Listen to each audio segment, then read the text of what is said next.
On a train ride home from New York City in 1928, Mickey Mouse was created by Walt Disney. He's one of the most iconic cartoon characters in history and is universally understood as the symbol of the Walt Disney Company. Many people know who Mickey Mouse is, but few people know why he even exists in the first place. Mickey Mouse was created because Walt Disney lost control of Oswald the Lucky Rabbit to Universal Pictures the same year in 1928. There might have been other paths Walt could have taken, but all of which would have forced him to compromise himself in some way. So instead, Walt created Mickey Mouse and changed the world. Mickey Mouse's existence is a symbol of Walt Disney for all his faults as you would expect someone to be as a product of their time in the early 1900s, choosing to rebel against the studio and corporate politics of the industry in an act of pure creativity, forge a new path for himself through the power of creation.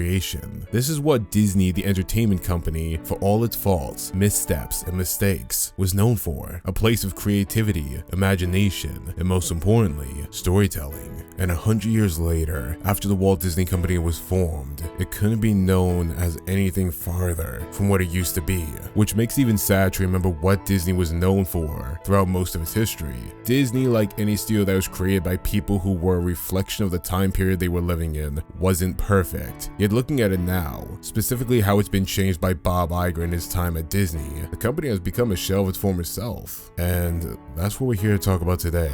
We're here to talk about the failure of modern Disney. The failure of modern Disney is an interesting one because problems no one used to notice or speak about unless there were investors or industry insiders has become transparent problems that everyone with a smooth brain can see or at least notice. From losing billions of investor money in 2022, Disney Plus becoming an ever-growing expensive loss that is slowly killing Disney, overnight coups, political scandals, foolish investments, and proxy wars, Disney in the last 10 to 15 years has become a mess, and it's getting worse and worse as the years go on. And this all became pretty clear to people after Disney's first earnings call of 2023. Disney told investors, well, we're fucked. In the year of 2023, they will be laying off 7,000 people, cutting $5.5 billion in overall funding. $3 billion of that funding will be just from content costs not related to sports or theme parks, but things like Star Wars, Marvel, Pixar, Disney Animation, etc. They've lost 2.4 million Disney Plus subscribers from losing Air Cricket. Oh, and they're making Zootopia 2 and Toy Story 5. Bro, what are you talking about, man? If it feels like I just threw that in there, well, that's because they did. Why would you get what you're doing? I don't know what I'm doing. Now, for those who don't see a problem with the things that were said in the earnings call, cocaine is a hell of a drug. Like a tour guide in a war zone country or America, let me guide you through how bad this is. Number 1, a loss is a loss. Disney losing money, no matter whose money they're losing, is bad. Disney losing the money of investors, the people who basically help keep the lights on, and if they all left, Disney would collapse immediately, is terrible. Where is the money? Just like the majority of their subscriber loss in 2023 being related to the loss of Air Cricket, which resulted in a heavy loss of their Asian and European subscribers, that's still a loss, regardless of the reason. There's going to be consequences in 2023 for that. Number 2, this was the good news. You what? Me inside your head now. Earnings calls are the fluff. Disney tells investors, and by proxy the public watching, the best version of whatever news they have. Any numbers in their favor will be skewed higher, and in any numbers that could be seen as bad will be manipulated to not seem as terrible as they are or just hidden. My source is that I made it the fuck up. There's a reason why Disney refuses to actually give transparent data on how the Disney Plus shows are doing. Unlike box office performances that go through a number of checks and balances and are difficult to hide, the numbers of a streaming platform are a whole nother story. However, we do know that if the numbers were objectively great or even good, an actual number would be given. When some Disney Plus shows have done moderately well for the platform, they say it, but other times they skew how they phrase it. My source is that I made it the fuck up. You have to remember, Disney never misses an opportunity to pat themselves on the back, especially under Bob Iger. If things were good, they would be patting themselves on the back in a more objective way instead of my source. Number 3, it's going to get worse before it gets better. Disney's losses in 2022 and the current state they're now in 2023 weren't flukes. It's a series of choices that Bob Iger and Disney overall have made in the last 15 or so years that brought them to where they are now. Look, here comes the consequences of my actions chasing me right now. These choices range from focusing less on new original ideas and more on buying IPs, franchises, corporations, and studios, as well as focusing more on getting involved with the political dealings of the world and catering to international markets for profit, and less of creative anything.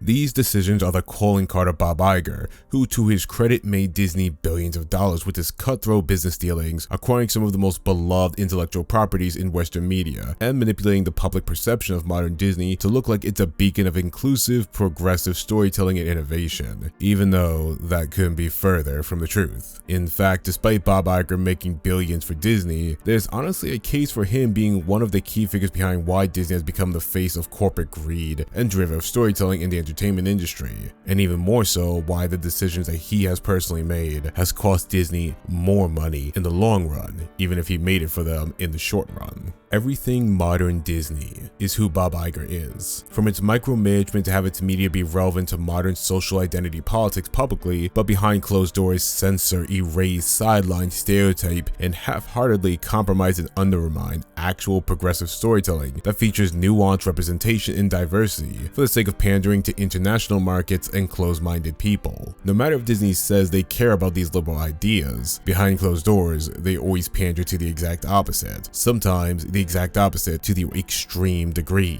To its live-action remakes, reboots, prequels, sequels, reimagining, spin-offs, and taking creative control away from every filmmaker and into the hands of their creative team, which in reality is actually their marketing team and committees dedicated to making sure that each story under the Disney logo is turned into a product that can be sold to as many people as humanly possible, no matter how much it compromises those products, those stories, or even the filmmaker. And of course, since they have so many connections to the industry, you're either going to say yes to what they're doing in hopes of you getting those connections, or you'll be forced to take the L as they blame you for their mistakes. You see, Disney was known for two things in the 2010s: their cultural impact on the entertainment industry and making more money than a Jonathan Majors and Andrew Garfield OnlyFans collaboration hosted by Olivia Cooke's Feet. What the hell is wrong with you? But those were all short-term gains that couldn't support Disney forever, and the bubble has burst. Culturally, Disney is seen as the worst it's ever been. Interest in the MCU has been divisive, to say the least, after Phase 4 generated an underwhelming string of movies and shows that were more misses than hits with their audience and financial performances. Likewise, this also made people look back at the rest of the MCU and realize, while they still loved it, not everything that glittered was gold. The MCU had many issues, long since before Phase 4, that many just ignored, but with the rose-tinted glasses breaking and nostalgia wearing off, the MCU didn't look as perfect as many thought. And let's face it, the superhero genre, comic book movies, whatever you feel like calling it, have become oversaturated in the last 5 years, and the novelty of giant cinematic universes wasn't that fresh anymore. Marvel Studios will probably always have an audience, despite interest in the MCU as a whole being lesser than it used to be, but it's been no secret that under Disney, it's been handicapped more and more to its own detriment. The more money it made, the more investors and the company of Disney wanted to bleed it dry.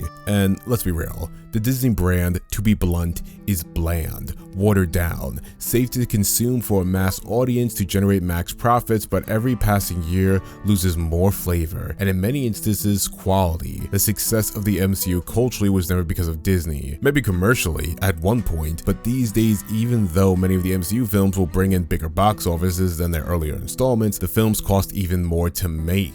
Many of them don't withstand the test of time and either age terribly or they're forgotten about completely after a few weeks, except for one moment that's used to tease the next product. As for the Disney Plus side of things, Every single thing in it is mid!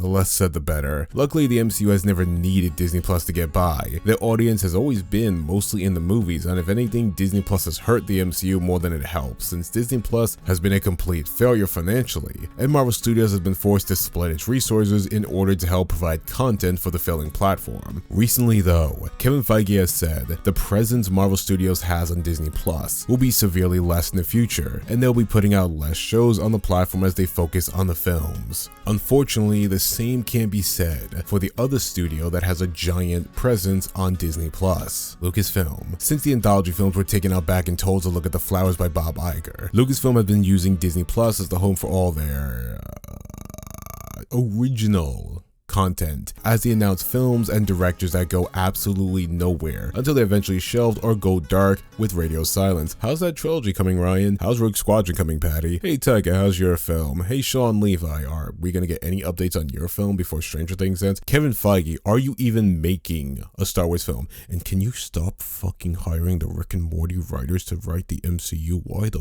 Speaking of things with questionable quality, let's just say excluding The Mandalorian Season 1 and Andor Season 1, most of the Disney Plus Star Wars content is remembered by its moments in isolation instead of its overall quality. People like this moment, that moment, these moments, but the overall journey to the payoffs, where there even is a journey, is usually remembered as divisive or poor quality or not even at all. We just remember the moments now and no longer care about the stories. If you can clip it for YouTube, a TikTok, or in a tweet with 4 pictures or collage if you're me. And as time goes on, that's more what Disney Star Wars is being known for. Lucasfilm, to be blunt, has lost its way with Star Wars, partially by their own poor choices, indecisive decision making, and overall damage they've done to the brand of Star Wars, that calling it a fall from grace would be charitable. They've completely lost their way. They used to be Big Meech, they're not Big Meech anymore. I think a sadder example of Lucasfilm's fall from grace was when they lost the rights to Children of Blood and Bone, an African fantasy novel series that they could have done anything with, created so many interesting stories from. They said they had no intentions of creating any stories that weren't already existing popular IPs from Lucasfilm. Basically, they didn't want to create anything, they just wanted to milk the things that George created.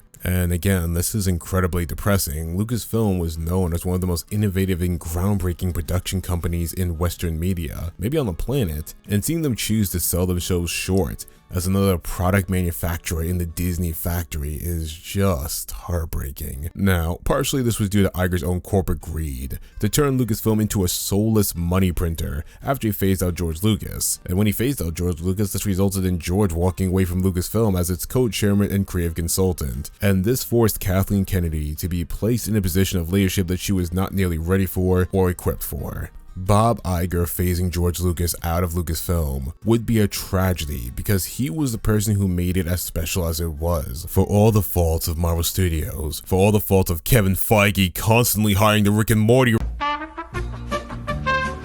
Kevin Feige built Marvel Studios from the ground up. He built its brand. He helped make it everything that it is today. He has been the glue that's kept it together all these years. Without Kevin Feige, Marvel Studios would have collapsed multiple different times. For Lucasfilm, this was George Lucas. His mind is what made it the place it was celebrated for. Without George, Lucasfilm no longer reflected the creative ambition of a filmmaker trying to tell a story, but Disney, specifically Bob Iger's desire for more money, more power, and more praise. People look at the billions Star Wars has made at the box office and say Lucasfilm is thriving, but that's not because of Disney. They have survived despite them, and even that isn't promised as the budget cuts, layoffs, and Disney's increased micromanagement invaded even more. Lucasfilm spent the 2010s suffering from an identity crisis, but now in the 2020s, the very foundation is suffering from a cultural problem. At the end of the day, Lucasfilm is a shell of its former self.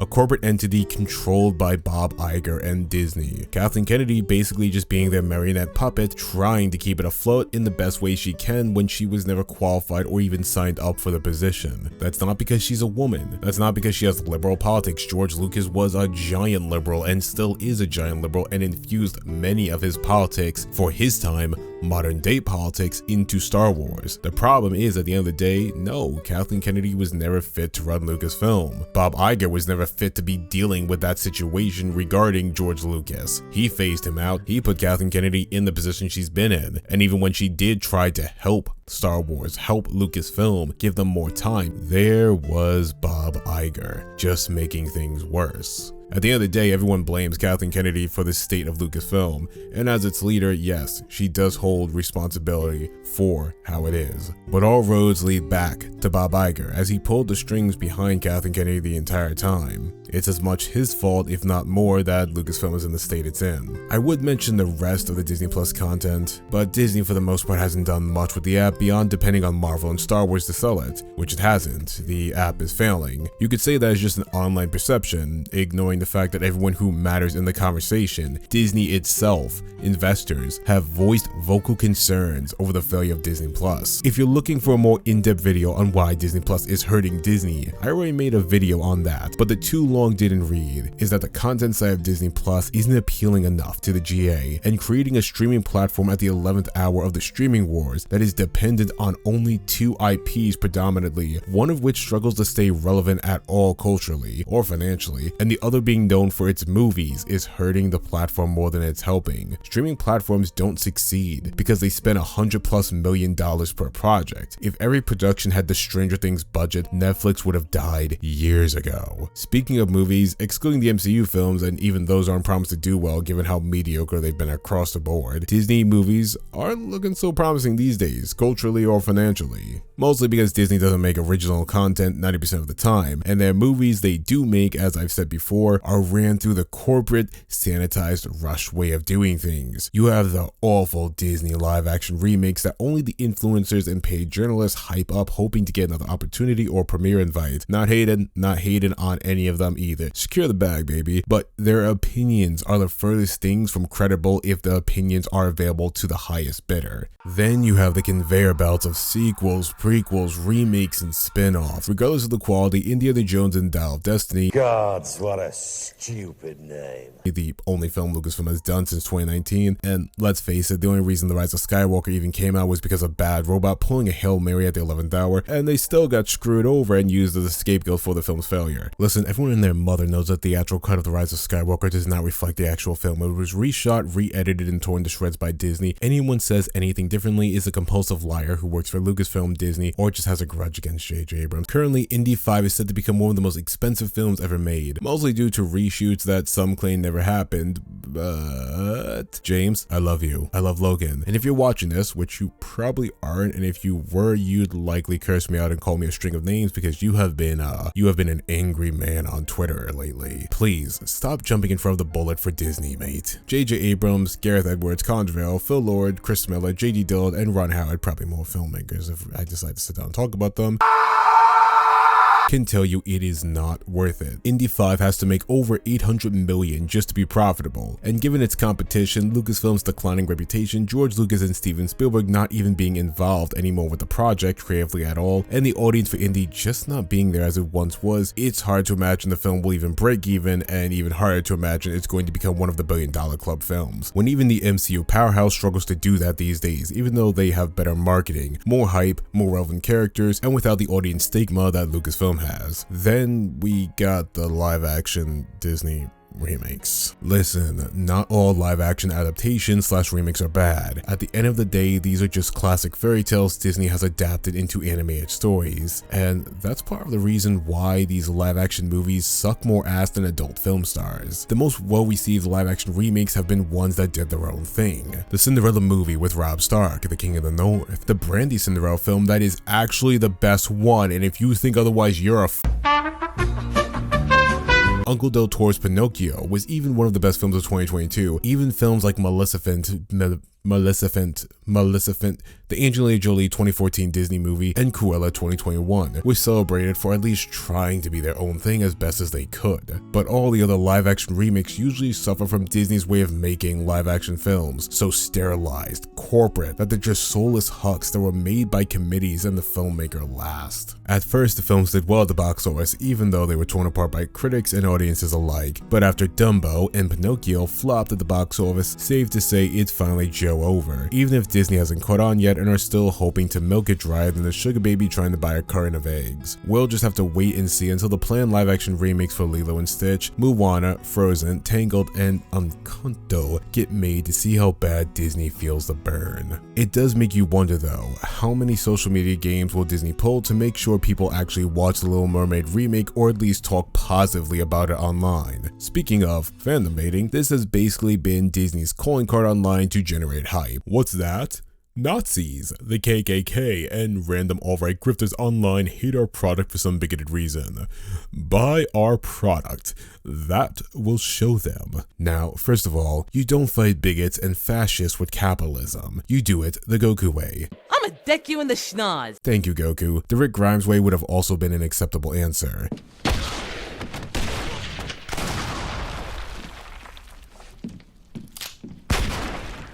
Second of all, ignoring the insidious nature of exploiting the hate marginalized communities go through for the sake of profit. I know Disney Lucasfilm, that's a hard one for you to do yourselves. This game Disney likes to play has backfired on them a number of times. Let me start by saying you do know caring about equal rights and people being treated equally is basic human decency, right? I need you to know this, unless you're a piece of rotten cabbage or any other inanimate object. You're an inanimate fucking object! I need you to understand that not being a monster is expected of a person. You don't get a cookie for not being evil. Also, holy shit, Disney in just the last decade has proven that equal rights mantra only extends to pandering to the camera, because they are absolutely ready to sideline, censor, mistreat, cheat, steal, or just be horrible people for the sake of money. They've also proven, especially under Iger, they are perfectly fine working in concentration camps as long as that sweet international money comes through.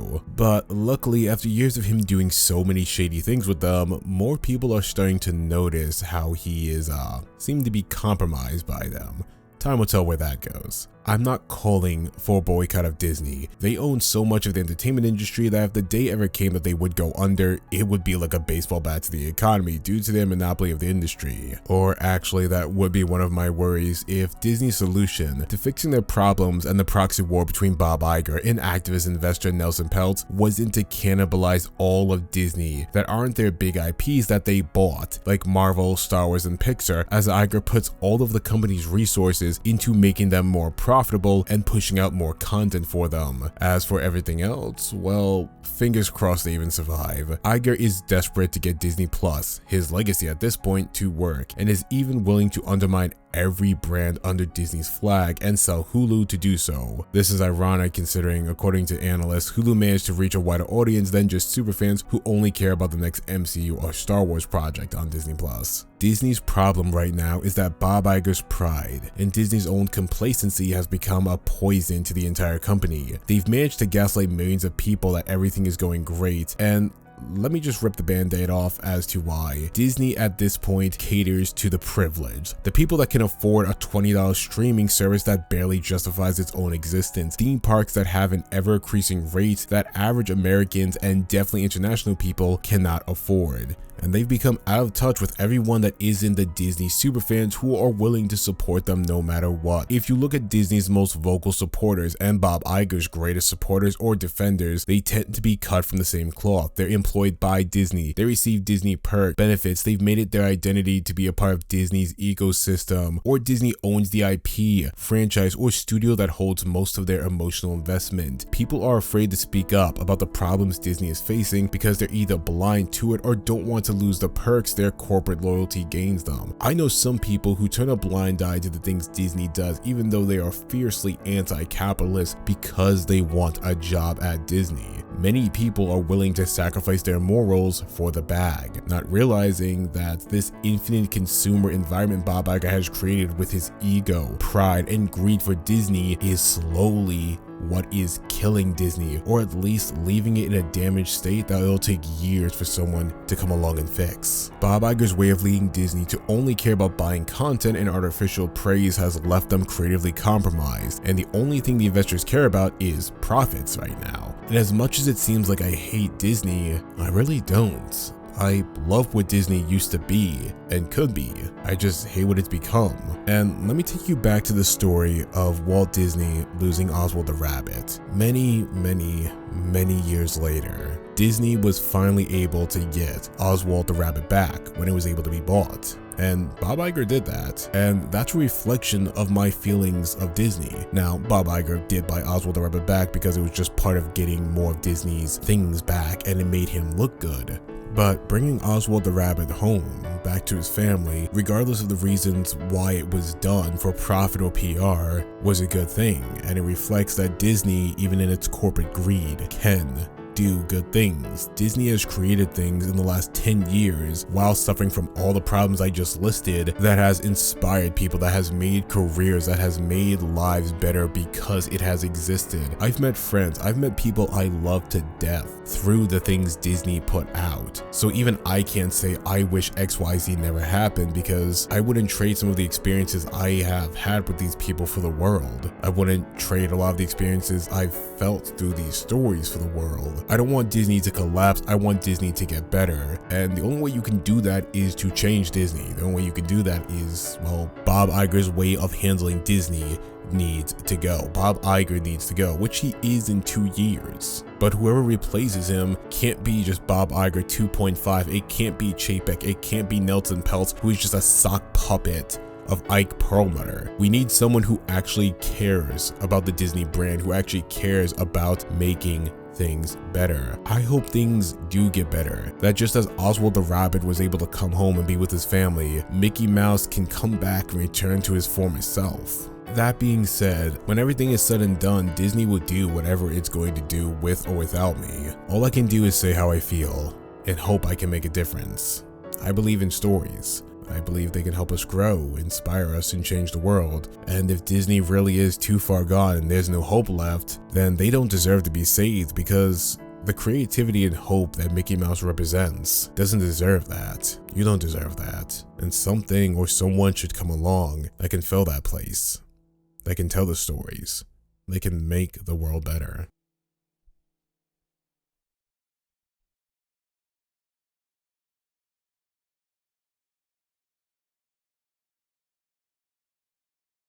Hello my friends, thank you for making it to the end of the video. Thank you to my subscribers, Patreon supporters for being so patient with me. I appreciate you guys a lot. You make this channel possible, and I hope you're all doing well. This channel isn't finished just yet. A giant thank you to my longtime and amazing Patreon supporters, Molly, Em, and Emily, as well as these Patreon supporters right here who have been with me through the thick and thin. You're all amazing. Thank you so much for supporting the channel. I love you guys. Thank you for the views, thank you for the comments, and thank you for making it through another day. Have a good morning, afternoon, and night. I'll see you for the next video.